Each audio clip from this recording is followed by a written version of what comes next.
सोचो, अगर मैं तुमसे कहूँ कि एक जमाने में भारत दुनिया का रिचेस्ट देशों में से एक था और उसकी वजह थी कुछ रास्ते जो आप भूल चुके हो। यह है कहानी उस भूल चुके गोल्ड ट्रेड रूट्स की जो इंडिया को सोने की चिड़िया बनाते थे। आखिरकार कौन कौन से थे वो रास्ते जिसकी वजह से इंडिया उस समय पूरे दुनिया का इकोनॉमिक सेंटर बना था। ऐसी कौन कौन सी चीजें इंपोर्ट और एक्सपोर्ट होती थी इन प्राचीन रूट्स के माध्यम से। दुनिया की किन किन देशों को ये रूट्स आपस में जोड़ती थी। अंत में जानेंगे उन सभी कारणों को जिसकी वजह से इन पुरानी सड़क की महत्व को व्यापारियों द्वारा भुला दिया गया।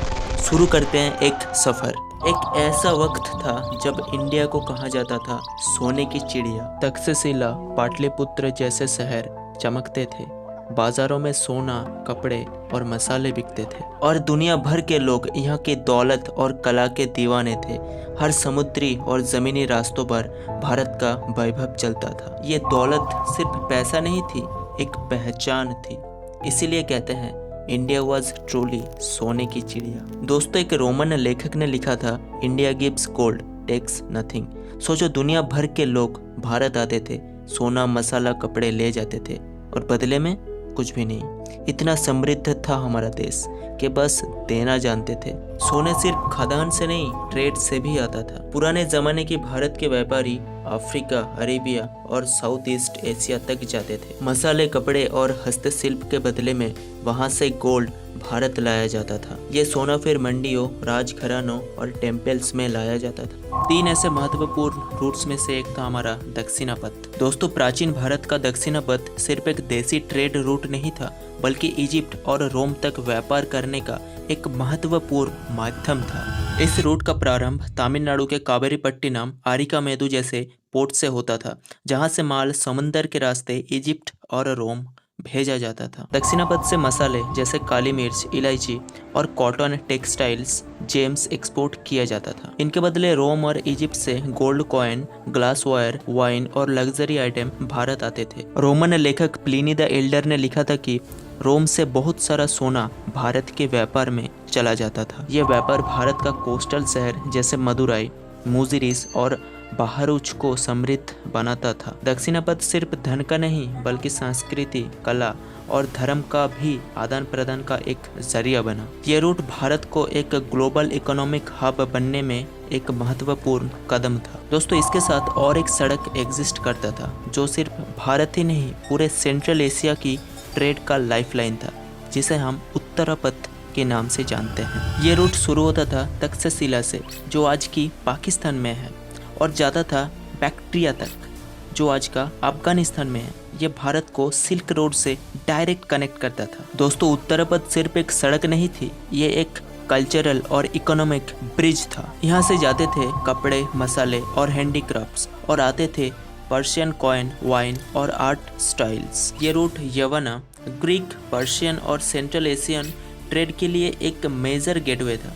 तक्षशिला जैसे शहरों में उनकी कॉलोनीज भी थी, जो दिखाता है कितनी गहरी थी ये क्रॉस कल्चरल रिलेशनशिप। मौर्य साम्राज्य के समय में चंद्रगुप्त और अशोका ने इस रूट को और भी ज्यादा इंस्टीट्यूशनलाइज यानी प्रतिष्ठानिक किया, बेटर रोड्स, रेस्ट स्टॉप और सेफ्टी के साथ। उत्तरापथ ने भारत की धर्म, कला और नॉलेज को भी सेंट्रल एशिया और यूरोप तक पहुंचाया। बौद्ध भिक्षुक इसी मार्ग से पूरे चीन और उसके बाहर यात्रा करते थे। दोस्तों, इन 2 सड़क के बावजूद हमारे पास एक और सड़क था, जहां एक तरफ जमीनी रूट जैसे उत्तरापथ ने भारत को जोड़ा, वैसे ही समंदर के रास्ते भी कम नहीं थे।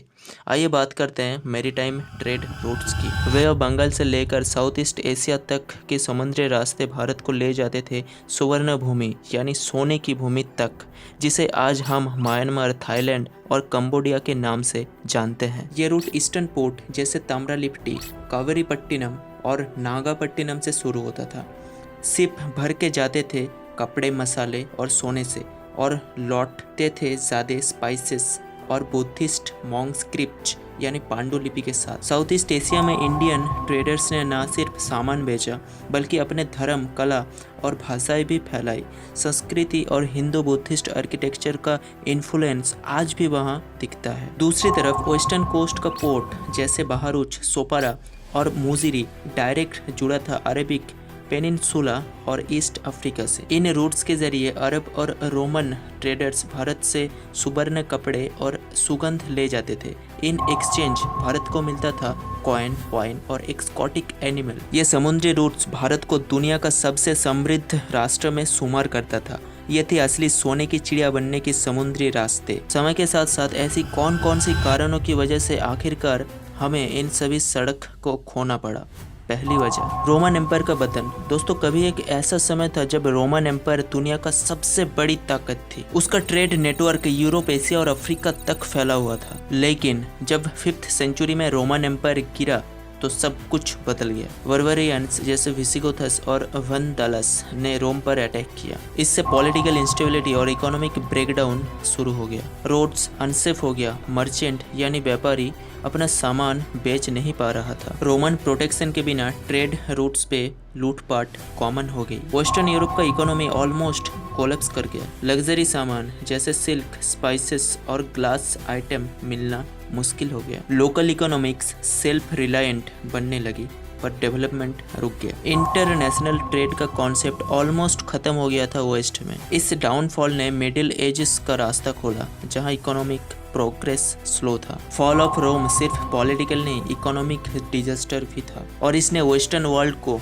कई सदियों के लिए पीछे ढकेल दिया। दोस्तों, दूसरा जो कारण बताया जाता है, उत्तरी भारत में आक्रमण की वजह से स्थल व्यापार में बड़ी गिरावट आई। नॉर्थ इंडिया एक जमाने में लैंड ट्रेड का मेजर हब था। सिल्क रूट और रीजनल ट्रेड रूट्स यहाँ से गुजरती थी, लेकिन बार बार की इन्वेजन्स ने सब कुछ बदल दिया। हान्स, तुर्क्स और अफगान इन्वेडर्स ने शांति को तोड़ दिया। सिटीज लूट ली गई, इंफ्रास्ट्रक्चर डिस्ट्रॉय हो गया, कारवान रूट्स अनसेफ हो गया, ट्रेडर्स डर के मारे रुक गया। राजाओं के बीच पॉलिटिकल इंस्टेबिलिटी बढ़ गई। टैक्स कलेक्शन और टोल्स बदलने लगा। ट्रेड और महंगा हो गया। जो बाजार में कभी रौनक हुआ करता था, अब ऑलमोस्ट खाली पड़ गया। लैंड ट्रेड स्लो हो गया और लोकल इकोनॉमिक्स टूटने लगी। इन आक्रमण का इम्पैक्ट सिर्फ पॉलिटिकल नहीं, इकोनॉमिक भी था। यह सब ने नॉर्थ इंडिया की ट्रेड ग्रोथ को कई सालों तक रोक दिया। दोस्तों, एक और बड़ा कारण बताया जाता है, shift of power to Central Asia and Arabia. 7th century के बाद दुनिया का पावर सेंटर शिफ्ट होने लगा। जहां पहले रोम और इंडिया डोमिनेंट था,